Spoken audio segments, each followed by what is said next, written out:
السلام عليكم ورحمة الله وبركاته. نحمده ونصلي على رسوله الكريم. أما بعد، أريد أن ألقي أمامكم كلمات حول الموضوع مكانة الأمانة في الإسلام. إخواني وأخواتي في الإسلام، إن الأمانة عظيم قدرها، كبير شأنها في دين الله عز وجل، كما قال تعالى: إنا عرضنا الأمانة على السماوات والأرض والجبال فأبين أن يحملنها وأشفقن منها وحملها الإنسان إنه كان ظلوما جهولا. فاتقوا الله في أنفسكم واتقوا الله في أماناتكم، حيث أنه أمركم بأدائها. فقال تعالى: إن الله يأمركم أن تؤدوا الأمانات إلى أهلها. وقد نبه الصادق المصدوق صلى الله عليه وسلم أيضا أمته عن أهمية أداء الأمانة، فإن رسول الله صلى الله عليه وسلم قال: أد الأمانة إلى من ائتمنك ولا تخن من خانك. فعلينا أن نقوم بأداء الأمانة التي حملنا بها، فنحن جميعا أمناء لله في أرضه ومسؤولون أمام الله عن هذه الأمانة، حفظنا أم ضيعنا.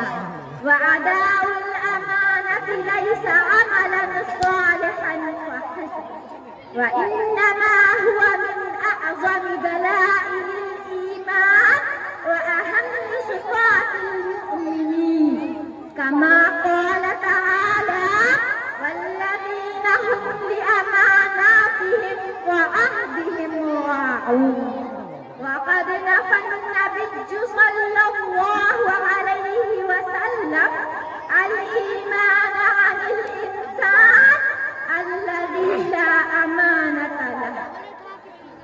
فعن أنس بن مالك رضي الله عنه قال: ما خطبنا نبي الله صلى الله عليه وسلم إلا قال: لا إيمان لمن لا أمانة له، ولا دين لمن لا عهد له.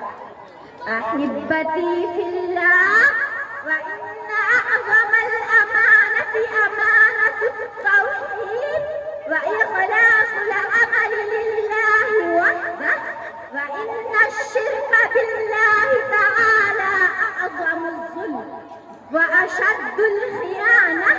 والعبادات جميعا أمانة في عنق كل مسلم ومسلمة، فالوضوء أمانة، والصلاة أمانة، وكذلك الصيام والزكاة والحج أمانة، والبر والصلة أمانة، والجود والصبر أمانة، والحياء والإخاء أمانة، والوقت أمانة، والشباب والعمر والحياة أمانة، والقوة أمانة، والصحة أمانة. أيها المسلمون والمسلمات، الأولاد أمانة في عنق كل مسلم ومسلمة، فعليهم أن يحرصوا على تربيتهم تربية صالحة وتنشئتهم تنشئة سليمة، وإلا سيسألون أمام الله عن مسؤولياتهم. فعلينا أيها السادة أن نحافظ على الأمانة، فإن ذلك أمارة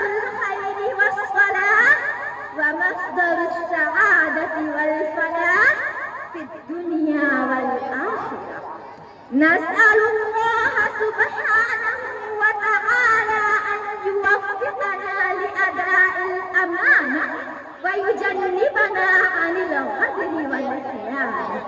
وصلى الله على نبينا محمد وعلى آله وصحبه أجمعين، وآخر دعوانا أن الحمد لله رب العالمين، والسلام عليكم ورحمة الله وبركاته.